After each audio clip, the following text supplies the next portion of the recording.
오늘 말씀의 제목 같이 한번 읽어보겠습니다. 하나님은 우리의 피난처시여. 우리나라만이 가지고 있는 이 독특함이 있습니다. 흥이 있더라고요. 흥. 우리나라 사람은요, 이 노래와 춤과 어떤 흥이 있어요. 보면은 이 또 각 지역별로 얼마나 그 흥이 잘 나타나는지 모릅니다. 그래서 우리 민족들은 참 어려운 상황 가운데서도 그 힘든 상황을 잘 이겨내면서 흥을 살리면서 살아왔던 민족입니다. 논밭에서 밭을 메거나 또 땀 흘리는 그 농촌의 현장에서나 늘 그 흥을 잃지 않고 땀 흘리며 어려움 속에서도 살아온 민족입니다. 또 하나 우리 민족이 어떤 특징이 있다면은 한입니다. 한. 그래서 우리 민족은요, 한이 많아요. 한.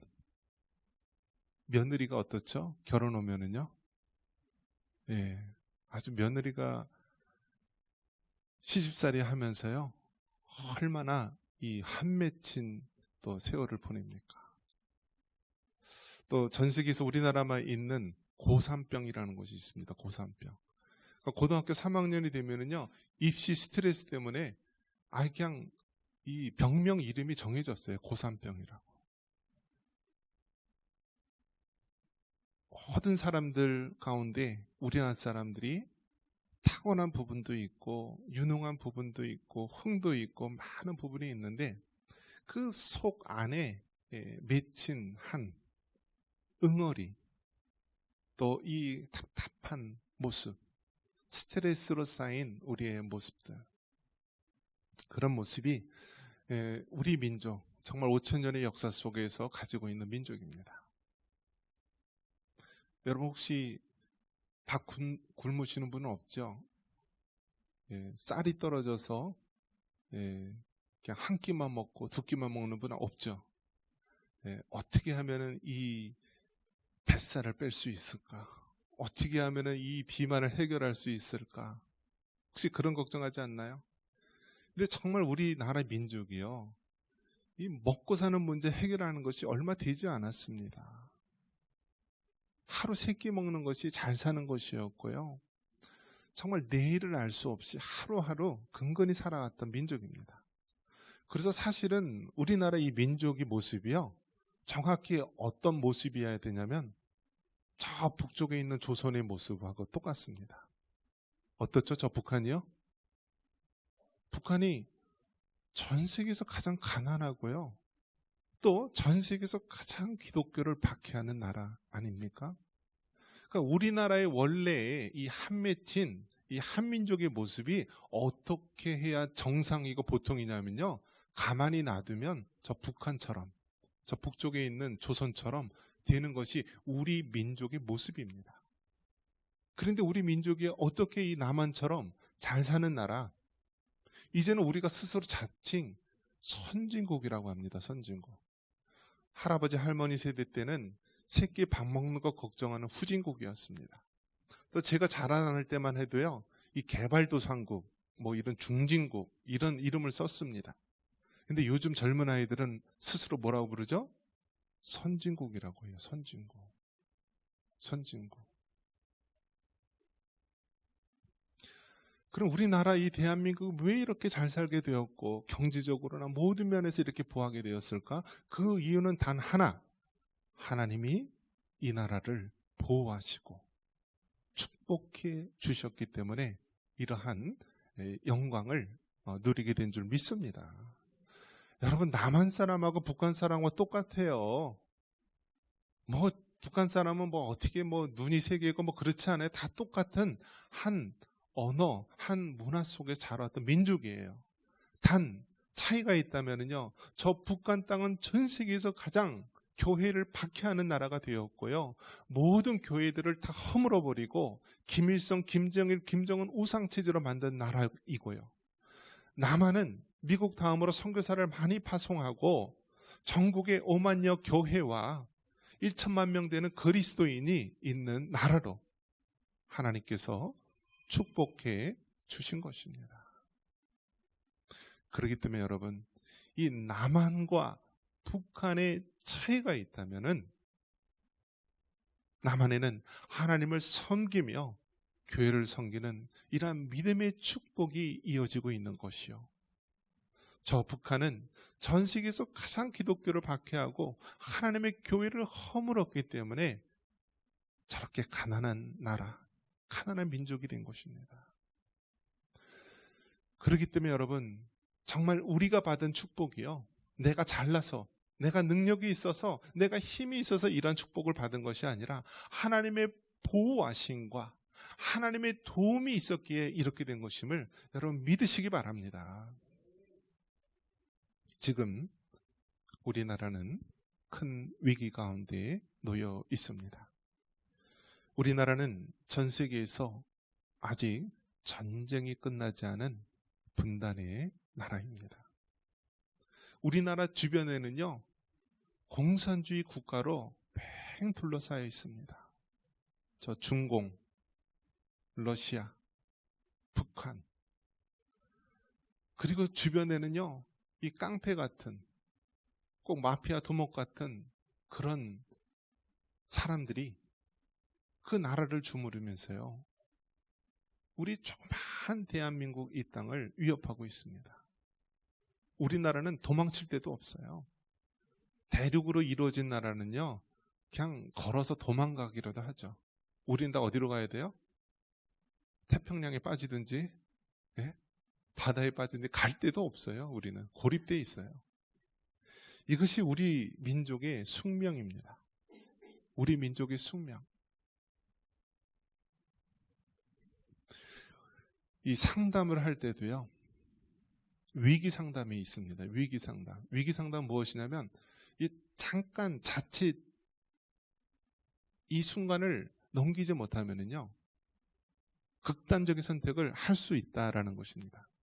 그래서 지금도 한강에 가면은요, 이 한강에서 뛰어내리는 사람이 있는데요. 뛰어내리는 사람이 있는데 그 순간의 선택, 그 위기 상황을 잘 넘기면은요, 앞으로 수십 년을 살지만 그 순간의 위기, 그거를 못 넘기면은요, 그냥 뛰어내려요.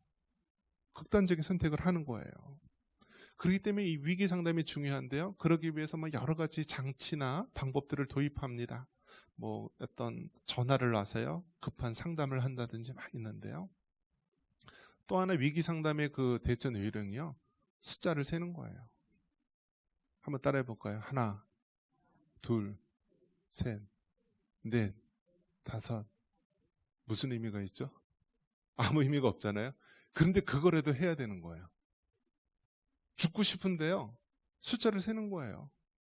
하나, 둘, 셋. 그러면서 그 순간적인 어떤 극단적인 그러한 행동을 할 거를요, 이 숫자, 별 의미도 없어 보이는 그 숫자를 헤아리면서 그것을 극복해내길 수 있고 이겨낼 수 있는 그런 중요한 순간이 된다는 거예요. 내가 정말 죽고 싶은데 그 사랑의 전화를 딱 한 번 하면서요, 그 전화하는 그 순간을 통하여서 그 위기가 해소될 수 있다는 것입니다. 지금 우리나라의 상황이 위기예요, 위기. 가장 큰 위기 중에 위기가 무엇이냐면 자신이 위기인 줄도 몰라요, 자신이. 제가 연천에 와서 깜짝 놀란 게 무엇이냐면 헛소리가 나고요, 총소리가 나고 전쟁이 일어난 줄 알았어요. 근데 연천 사람들은요, 눈 하나 깜빡하지 않더라고요. 왠가 했더니 항상 연중 행사예요. 그냥 훈련하고 대포 쏘고, 어느 때는 이렇게 차를 타고 가는데요, 저쪽에서 대포가, 탱크가 펑 하고 대포를 쏘는데요, 공포탄이겠지. 근데 저쪽 산에서요, 펑 하고 터지더라고요. 그러니까 실제로 위력은 약하겠지만 진짜 대포알이요, 머리 위로 날아가더라고요. 그러다 드는 생각이요, 연천은 전쟁이 나도 훈련인 줄 알고 아무런 준비도 안 하는 동네겠구나, 그렇게 될 수 있겠구나 생각이 들더라고요. 왜냐하면 항상 그런 분위기가 되어 있으니까요. 안전 불감증에 대해서 우리가 생각을 해본다면요, 우리나라 국민이요, 지금 70여 년간 분단된 상태로 계속 있다 보니까요, 안전 불감증이 걸린 거예요. 우리나라는 전쟁이 끝나지도 않고 휴전의 땅인데도 불구하고 무슨 일이 일어나겠어? 아무 일 없겠지. 그냥 불감증이 살아나는 거예요. 얼마나 더 좋은 아파트, 서울에 있는 아파트, 강남에 있는 아파트를 살까? 어떻게 하면 좀 더 넓은 평수에 살까? 어떻게 하면 좀 해외여행 좀 다니면서 노년에 좀 발 좀 쭉 뻗고 살까? 그것이 많은 사람들의 공통적인 생각이에요. 그런데 여러분 어떻습니까? 세월호 배가 침몰하면 특등실, 1등실에 있는 사람 안전해요? 다 똑같이 배와 함께 가라앉지 않습니까? 지금 우리나라는 대한민국이라고 하는 이런 배를 타고 항해를 하고 있는데, 이 배가 침몰할 위기에 있는데 많은 사람들이 너무나 이 위기를 깨닫지 못한다는 사실입니다. 특히 믿는 그리스도인들, 하나님의 교회와 성도들 가운데에서도 이러한 일이 비일비재한 것입니다.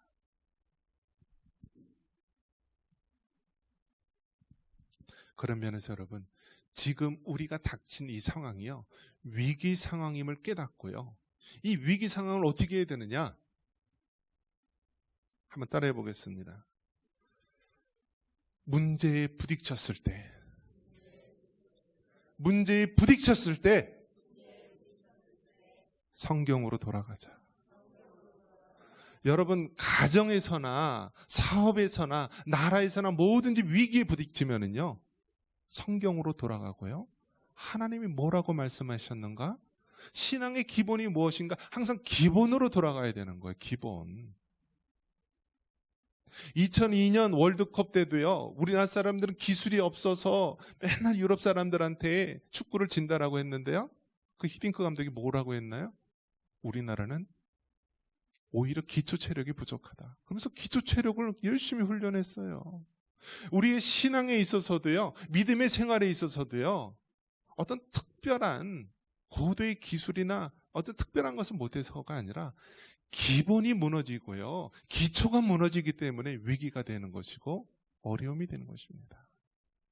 여러분, 위기 가운데 있을 때 성경으로 돌아가서 하나님이 뭐라고 말씀하시는지 우리가 그 말씀을 붙잡고 이 위기를 해결할 수 있기를 바랍니다. 마지막 혼돈의 시대 속에서 우리는 어떻게 대처하면서 살아가야 됩니까? 바로 하나님이 우리 환난 중에 만날 도움이시고 피난처임을 믿어야 합니다.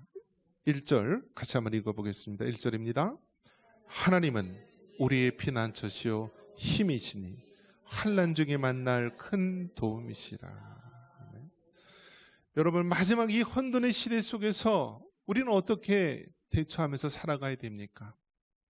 하나님은 환난 중에 만날 우리의 도움이심을 믿으시기 바랍니다.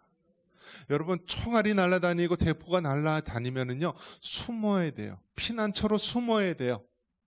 그 위기를 피해야 되는 거예요. 소나기가 올 때는요, 그걸 맞으면 안 되고 그 소나기를 피해야 되는 거예요. 우리나라가 지금 큰 위기 가운데 있으면은요, 바로 하나님의 피난처 안에 우리가 피해야 되는 것입니다. 우리나라 사람들은요, 혈통적으로 가만 놔두면 어떻게 된다고요? 저 북한처럼 되는 거예요. 가난하고 맨날 지도자를 잘못 만나서 노예처럼 생활하고요, 우상과 미신 속에 찌들어 사는 그런 민족, 한 맺힌 민족이 될 수밖에 없었어요. 그런데 기적적으로 140년에 전에 바로 이 땅에 예수 그리스도의 복음이 증거돼서요, 죄의 노예로 살 수밖에 없는 이 나라 민족이 이토록 하나님의 보호하심 속에서 축복받은 나라로 된 것입니다. 지금 우리가 그 위기 가운데 있습니다. 이제 이 상황을 어떻게 하느냐에 따라 저 북조선과 같이 전 세계에서 가장 억압받고 노예 같은 나라가 되든지, 아니면 다시 한번 이 나라가 다시 오실 제 이름의 예수님을 소망하며 통일한국을 준비하는 나라가 될지, 그 선택이 기로에 놓인 것입니다. 이 위기 속에서 여러분, 피난처이신 하나님 안에 거하시기를 바랍니다. 한번 따라해 볼까요? 그놈이 그놈이다. 여러분, 사람을 의지하면은요, 다 실망하게 되어 있는 거예요. 어떤 분이 이혼 그런 고려하면서 언니 나 더 이상 이 사람하고 못 살겠어, 막 이렇게 하소연을 합니다. 그 언니의 대답이 무엇이죠? 그놈이 그놈이다. 너 사람 다 똑같다. 사람 의지해봤자 다 또 지나면 실망한다. 여러분, 우리가 항상 선거 때마다 어떻습니까?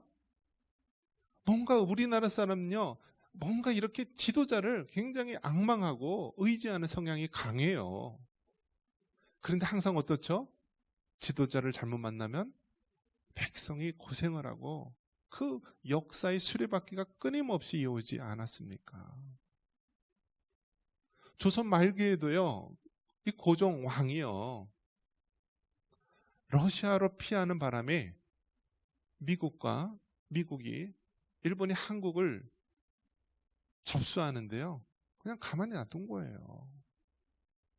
지금 우리나라가 이 반도 조그만 나라가 외교적으로 잘못 선택을 하고 그 공산당 중국에 붙어 있게 되면은요, 또다시 미국이나 다른 강대국은요, 우리나라를 그냥 내버려 둘 수밖에 없어요.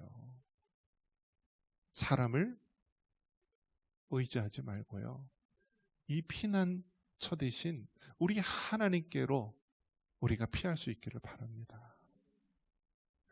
지금 너무나 우리나라가 정치적으로 타락했고요, 지금은 여러분 어떤 세상을 살고 있냐면 보이지 않는 적과 싸우고 있습니다. 그것을 한마디로 뭐라고 얘기하냐면요, 카르텔이라고 합니다. 한번 따라해 볼까요? 카르텔. 이 카르텔이라는 것이 무엇이냐면요, 눈에 보이지 않는 그러한 권력자들을 얘기하는 거예요. 우리가 선출한 대통령이나 국회의원이나 어떤 뭐 지도자나 이런 사람이 아니라 어느 뒤에요 조종하는 그런 세력들이에요. 그 뒤에 조종하는 세력들. 마약의 카르텔, 검은 조직, 깡패들의 카르텔, 뭐 그런 것뿐만이 아니라 이 세상을 좌지우지하는 그 카르텔들이요, 어마어마하게 많다라는 거예요. 그것이 저 공산주의의 카르텔도 있을 수 있고요, 이슬람의 카르텔도 있을 수 있고요, 그 자유주의 자본주의 세대의 카르텔들이 있을 수 있다라는 거예요. 그것을 우리는 예수님을 믿는 사람 뭐라고 부르죠? 저 어둠의 세력들, 악한 영, 사단, 마귀라고 합니다. 이 사단 마귀는요, 가만히 있지 않고요, 어떻게 하면은 이 땅에 있는 하나님의 교회와 성도들을 죽이려 할지, 무너뜨리려 할지, 그들은 사람을 선택하기도 하고 돈을 선택하기도 하고 권력을 선택해서 무너뜨리려고 하는 거예요. 그렇기 때문에 이 위기의 상황 가운데 누구에게 피해야 됩니까? 하나님에게 피하십시오. 하나님 안에 거하십시오. 지금까지 속았는데 또 사람한테 속을 겁니까? 하나님 안에 거하는 길만이 우리가 살아날 길임을 믿으시기 바랍니다. 시편 27편 5절에 바로 하나님께서 환난 날에 피할 우리의 초막이라고, 우리의 보호처가 되신다고 말씀합니다. 같이 한번 읽어보겠습니다. 여호와께서 환난 날에 나를 그의 초막 속에 비밀히 지키시고 그의 장막 은밀한 곳에 나를 숨기시며 높은 바위 위에 두시리로다. 아멘. 여러분, 하나님 안에 거하는 것이 바로 우리가 살 길이고 피난처임을 믿으시기 바랍니다. 이 나라의 민족이 잘 되는 길은 단 하나, 하나님 안에 거하고 바로 이 성경으로 하나님 말씀의 기본으로 돌아가는 길만이 우리나라가 살 길임을 믿으시기 바랍니다. 마지막 혼돈의 시대 속에서 우리는 어떻게 대처하며 살아가야 됩니까? 성경은 말합니다. 기도하라고 말씀합니다. 5절 같이 한번 읽겠습니다. 하나님이 그 성중에 계심에 성이 흔들리지 아니할 것이라. 새벽에 하나님이 도우시리로다. 아멘. 어떤 사람이 이야기합니다. 어떤 놈이 새벽 기도를 만들어서 왜 이렇게 힘들게 하는가? 힘들죠, 여러분. 새벽기도. 여러분 새벽기도 나오면은요, 목사님들 중에서 공통적으로 갖고 있는 병이 있는데요. 무엇이냐면 다 간이 안 좋아요. 간이. 왜냐하면 새벽기도 생활을 늘 해야 되는데 이것이 이제 많이 리듬이 깨지는 거예요. 여러 가지 많은 일을 하다가 정말 좀 깊은 잠을 자면서 휴식을 취해야 되는데요. 새벽을 깨워야 되잖아요. 이 새벽을 또 깨우려면 어떻게 해야 되죠? 대부분 다른 사람하고 똑같이 해서는 안 되기 때문에 그 잠을 줄여가면서요, 자신을 치면서 일어나야 되는 것이 새벽 기도잖아요. 전 세계에서 우리나라만 있는 것이 무엇이에요? 새벽 기도잖아요. 우리나라 사람들이 선교 가서 만드는 게 뭐예요? 새벽 기도예요. 새벽 기도예요. 새벽 기도 누가 만들었을까요? 다시 한번 5절 말씀 읽어보겠습니다. 하나님이 그 성 중에 계심에 성이 흔들리지 아니할 것이라. 새벽에 하나님이 도우시리로다. 아멘. 새벽에 누가 도우신다고요? 하나님이 도우신다. 마가복음 1장 35절에도 예수님도 새벽 아직도 밝기 전에 일어나 나가 한적한 곳으로 가서 거기서 기도하셨다. 새벽기도 누가 만들었다고요? 하나님이 도우시고 예수님께서도 새벽 아직 밝기 전에 일어나서 기도하셨다. 그래서 우리 민족은요, 흥이 많고요, 한이 많고 뭔가 이 뜨거운 열정이 있잖아요. 그러니까 뭔가 해도요, 끝장을 봐요. 기도해도요, 뭐 수요기도에, 금요기도에, 막 철야기도에 성이 안 차는 거예요. 그래서 새벽에도 매일 와서 막 부르짖는 거예요. 그러니까 하나님께서 이 나라 민족을 긍휼히 여기시고요, 하나님의 역사를 이루시는 것입니다. 세계 많은 민족이 있는데요, 유독 이 유별난 이 한민족, 이 극성맞은 한민족, 그 민족을 하나님께서 그래도 긍휼히 여기시고 사용하시는 줄 믿습니다. 지금 요즘 이제 젊은 세대들은요, 새벽기도 못 나와요. 왜 그렇죠? 다들 밤의 문화에 익숙해져 있어서 그래요. 여러분, 밤의 문화가 무엇이죠? 주말에 강남이나 뭐 홍대 앞이나 이런 데 가봐요. 뭐 저는 안 가봐서 잘 모르겠어요. 아주 그냥 한밤중에까지요, 아주 그냥 젊은 사람들 먹고 마시고 노느라고 아주 대단합니다. 강남에 있는 이 사랑의 교회가 특별 새벽기도 운동을 하니까요, 이 강남에서 술 먹고 막 돌아다니는 젊은이들이요, 새벽기도 오러 드리러 오는 그 교인들하고 막 서로 동선이 겹치는 거예요. 한쪽은 하나님 앞에 새벽에 하나님을 만나기 위해서 기도하기 위해서 오고, 또 한쪽 그룹은요, 밤새도록 술 처먹고 헤매다가 그냥 비실비실하면서 다니고요. 정말 새벽 기도를 한다는 것은 단순한 기도하는 것이 아니라 밤의 문화를 끊고 하나님을 위해 헌신하는 그런 고백입니다. 우리 민족이 다시 한번 주님 앞에 사용하기 위해서는 기도로 무장해야 될 줄 믿습니다. 여러분, 믿음 생활 잘하고 있는지 안 하는지 딱 한 가지 보면 돼요. 말씀 생활, 기도 생활 잘하고 있는지, 기도 예배 생활을 잘하고 있는지, 이것을 보면은 우리 신앙의 바로미터가 되는 거예요. 마지막 혼돈의 시대 속에 우리는 어떻게 대처하면서 살아가야 됩니까? 하나님의 주권과 통치를 우리가 알아야 합니다. 10절 같이 한번 읽겠습니다. 이르시기를 너희는 가만히 있어 내가 하나님 됨을 알지어다. 내가 문나라 중에서 높임을 받으리라. 내가 세상에서 높임을 받으리라 하시도다. 아멘.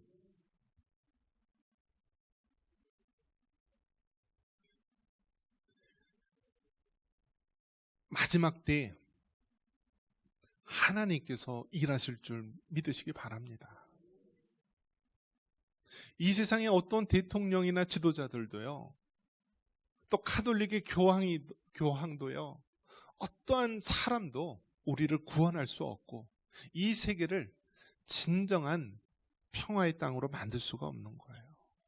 사람은 그저 원죄와 자범죄로 물들어 있는 죄성을 가진 인간일 뿐입니다. 우리를 구원할 길은 오직 하나님, 오직 예수 그리스도의 십자가의 공로, 오직 성령의 강권적인 역사로 우리가 구원받고 새롭게 되는 줄 믿습니다. 마지막 때 하나님께서 일하십니다. 마지막께서 하나님께서요, 이 나라 민족, 잠자고 있는 나라 민족을 깨우실 줄 믿습니다. 하나님께서 이 분단된 이 땅도요 72년의 포로 생활을 마치게 할 줄 믿습니다. 우리가 자고 일어나면은요 저 북한의 김정은 뚱뚱이도 사라질 줄 모릅니다. 어떻게 될지 모르는 거예요, 여러분. 하나님이 일하십니다.